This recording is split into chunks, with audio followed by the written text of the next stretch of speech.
Hey guys, welcome back to another episode of I Have No Idea What I'm Doing. Today's guest is the hottest upcoming, well, I don't even know upcoming because you guys must know her. She's sexy, she's fly, she's beautiful. Bella Joie, welcome to the podcast. Hi, happy to be here. Gosh, thank you so much for coming on. You are stunning. I mean, thank you, you too. Of course, I'm loving this gosh. hair. What is the day in the life of Bella Joie's life, I guess? Like, what is your life on set? That's like such a crazy question. It's like so dependent on whether I'm like in Florida, where I live, or LA for like a work event. But we'll just do like a work day, whether it's like creating our own content and I'm doing it with friends. It's just really fun. We're all hanging out, we're all getting glam together, coming up with concepts, like filming our stuff, taking social media content, and then we're like going to dinner and going out. Like it's super low key and chill. And then like I'm flying to LA. I have a studio scene, and that's like a much longer day. You got there, there's hair and makeup, and then you're on set, and there's a script, and it's like a whole 8-hour day to do a studio porn shoot, which is crazy. And you're just on set hanging out with the team and your coworkers and having fun. Yeah. Well, that actually makes me think of another question. So how does that all work? Like, so you started your OF, or did you go into the casting company of where your adult industry and go, hey, I'm ready? Like, how does that work? Is it like kind of being on like a movie set where actors and actresses are and you go in, you do a take, or like, how does that work? I started my OF 3 years before I ever did a studio scene. So I was creating my own content, working with friends, managing all my stuff. And then I got an offer from Trans Angels. They were my first ever studio scene. They were the company I wanted to work with so bad. And they booked me for 2 studio scenes. They flew me to Vegas. We did that. I was so excited. But it basically just came about because I was friends with a lot of girls in studio work and porn. And I was technically a new girl, even though I had like garnered such a community and like built such a fan base on my own. Okay. So it seems like you started the journey and then it kind of led to other opportunities. 100%. Well, that's kind of like with this podcast, like a lot of people are reaching out and it's leading to other opportunities. And I was literally just telling you this, we were talking about it like before we started our pod, was like, when you like are so authentically yourself, I think that's when really big opportunities come. And you know, the next question is like, how did you feel so comfortable becoming authentically yourself? Like, take me through that journey. Like, what does it take to be yourself? I feel like I transitioned young. So I started socially transitioning at 17 as a senior in high school. And then medically started hormones as soon as I graduated. So I just turned 18. So I feel like for me, showing up as myself was my whole young adulthood was figuring out who I was as a trans woman and as a woman in general. So I feel like now I'm in such a space where when I started in this industry, I was already so secure in my femininity and I just showed up like who I already was and the person I had developed and the person I'd become. And it was really hard to do it and transition as young as I was. But simultaneously, I feel very blessed that I did it when I did, because all I know in my adulthood is being a woman. You always were a woman. That's see what I think is like, you always were a woman. Do you know what I mean? Like, that's what I always say. It's like, it's not, as people are like, well, you chose this life. I didn't choose to be this. It's who I want. It's who I am. Okay? Yeah. Like, yeah, I chose to put on a wig. But but it doesn't like, that's like what it's like ice cream. I think about it like that. It's like, you know, there's layers to this shit. And it's not easy, but it's also like, it's who makes us who we are, you know? Totally. I was always a woman, but my experience in life and like the way that I move through the world, presenting as a woman completely changed who I was.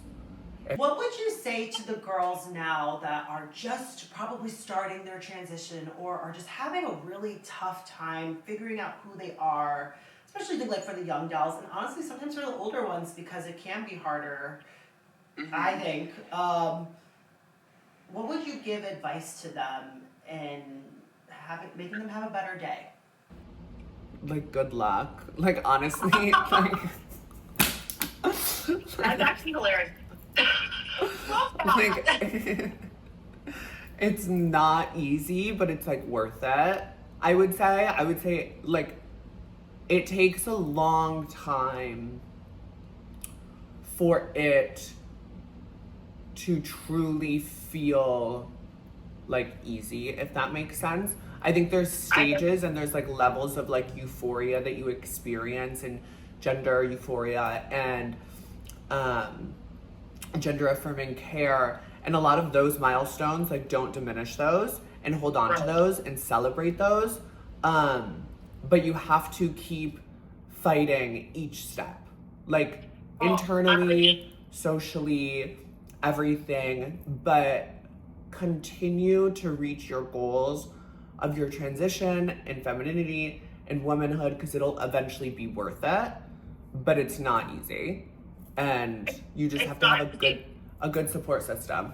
Honestly, I've been transitioning for so long that I still have friends since before I transitioned that I'm still friends with to this day. My family was always supportive. I was very blessed in regard to social support, family support, and like resources. So I feel like I don't take advantage or take for granted the experience that I had. Like transitioning as a senior in high school, I grew up in like... I know, that's so young. I think about that, I'm like, oh my gosh. I will say, like, not to bring it back to me, but like, that is one thing I regret, that I would have transitioned younger. But I'm like, you know what? It happens when it happens. That's kind of what I always say. No, that's so true. Like, you're not ready until you're ready. Like, it was a conversation and something I had gone to therapy for when I was 6 years old, and then 14 years old, and then finally started transitioning at 17. So like, there were many points throughout adolescence where I thought I was going to transition, but just mentally couldn't take that step. And then it finally hit a point where I was like finally ready. But like, no one can make that decision for you. Like, no one, regardless of how supportive my family was or friends were or my therapist was, like, no one can make that decision for you to wake up and like start transitioning. I love that. That just got me like emotional. I love that. You know, you're a great person. And you know what? So here's another good question. If girls want to start in that industry, you know, the adult industry, the OF, what's some advice you want to give to them? Like whip out your camera and kick it, girl? Like, I don't know. Like, what would you tell them? I would say, like, really think it through. I would also say to think about like your boundaries, what you're comfortable doing, what you're not comfortable doing. Those are ever changing. And also try to reach out to other girls or other people or find other creators like in your area and kind of really immerse yourself within the community of the adult world. I think having that and being able to talk to people that do what you do or what you want to do really can help you navigate it, because it can be very confusing. I mean, I always found the adult world so interesting and so liberating as a woman. It's just so like fun. Like, okay, it's sexy for the day. Like, who cares? It's fun. No, and it really like it's allowed me to live the life that I want to live. So great. And you know what? It's a great example of, it sounds like you're doing it in a safe way too, which I love. I mean, everyone is, you know, there's a lot of girls that have had a lot of crazy experiences. It's safe on set. It's safe when you're doing collabs with people, typically if you know them. There's obviously horror stories with everything, but like, we're not showing up to like some shady house with some shady director that like we don't know, and it's like a guy in a camera and he's paying you like 2 pennies a nickel and you're on like a scary leather couch. Like, that's not happening. It's like, production teams and camera people and lighting and sound and, you know, scene managers and hair and makeup, and then your scene partner that you have probably met before at work events, and the directors show up to the event, so you've talked to them before, and you're doing your do's and your don'ts, and there's paperwork and legal, and it's like a whole thing. Dating, if you want to talk about it. Yeah, of course. How is, like, what's something you could give advice to somebody when dating as a doll? I would say, like, know a guy's intentions. I think I obviously have, like, a skewed perception of dating because I think stealth girls probably have a very different experience than what me and my friends experience, because we're so outwardly trans, for lack of better words. Yeah. And I think knowing someone's intentions, taking it slow, and not settling for less than you deserve. I feel like it's not too much to want to go out in public on a date. It's not too much to want to meet someone's parents after 8 months. It's not too much to talk about the next steps or meet their friends or post a picture or do whatever. I feel like sometimes trans women tend to accept the bare minimum because that little bit of validation feels so good and it validates their femininity that they don't want to lose that. But at the end of the day, you're limiting yourself from someone that can actually fully fulfill you. Always say, when dating as a trans woman and dating, as a trans woman, you have to be okay with being by yourself. That's what I always say, because I think if at the end of the day, if you can be by yourself, that's when the right person comes in. That's what I always hear, and now I actually, maybe that's a Midwest thing, but No. I've definitely heard it, and I do think that that's so true in just a general sense. So true.